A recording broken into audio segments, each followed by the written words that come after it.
কেমন আছেন? আশা করি ভালো হবেন। আমিও ভালো আছি। এই যে দেখুন আমি সন্ধ্যে দিকে কি বানাচ্ছি, বেগনি আর কড়াইতে দিয়েছি। আর এখানে একটুখানি পেঁয়াজ কেটেছি, পেঁয়াজই বানাবো ছোট ছোট, বেশ ভালো লাগবে। আর এই যে দেখুন এখানে বানানো হচ্ছে, আরো কড়াইতে রয়েছে। সন্ধ্যের দিকে যা গরম পড়েছে আর মশা তেমনি কামড়াচ্ছে, বাবা রে, দাঁড়ানো যাচ্ছে না। কি করা যাবে? এই শুনছি সন্ধ্যেবেলা মেয়েকে বললাম একটু না পেঁয়াজি বেগুন খেয়ে খাওয়া, রোজ তো কিনে খায়, বাড়িতে করে খায়। অনেকদিন পর বানালাম সন্ধ্যের দিকে বেগুনি। বানাই না, বানালেও ভিডিও করা হয় না, তাড়াহুড়িতে কাজ থাকে, ওর পড়া থাকে বলে আর হয় না, ওই জন্য।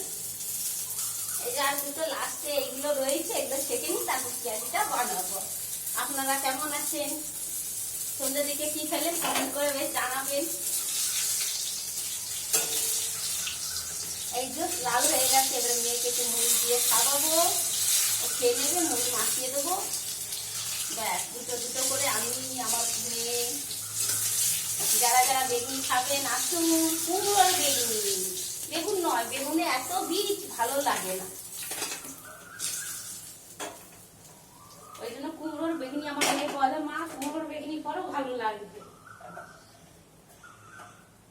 এই যে দেখুন দিচ্ছি, এত মোটা মোটা কেটে দিয়েছি, তাও একটু বানিয়ে নিই, ভালো লাগবে। কুমড়ো হলেই হচ্ছে। কুমড়োর বেগুনি আমার খুবই ভালো লাগে, মিষ্টি মিষ্টি লাগে তো, অল্প বেসন থাকলেই চলে যাবে। এই যে কত মোটা, তাও ঠিক আছে, সেদ্ধ হয়ে গেলেই হচ্ছে। আর এই যে এখানে দেখুন পেঁয়াজ দিচ্ছি, হাত ধুয়ে নেবো।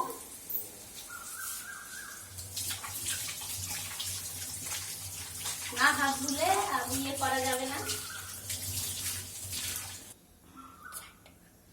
এই যে পেঁয়াজি বানাচ্ছি, এবারে আমি নিজে ভাই বলছি খেয়ে নে, মেয়েকে খেতে বলবো।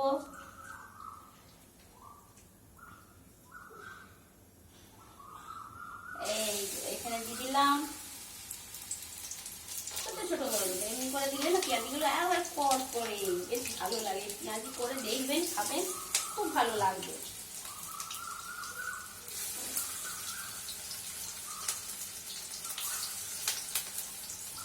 বেশ, টাটা, রাখছি। সবাই ভালো থাকবেন, সুস্থ থাকবেন।